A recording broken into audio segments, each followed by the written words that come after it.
I got news for you guys. Look at O'Reilly Auto Parts. And guess who's in the parking lot? Left tongue, me. And look what I just bought. With my budget, my movie-going budget for my Brad Pitt. I just bought hubcap, and I get to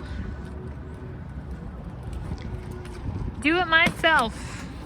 That's right. I'm not gonna do it in the parking lot, obviously, but decided to get it. Is a 4-pack, $50.77. So a fun project for myself is I get to replace the hubcap, or at least try to. I got the replacement. Now can I do it? And I'm Tanis Coralee of Seattle, and today is Friday, 18 July 2025, and this is O'Reilly Auto Parts.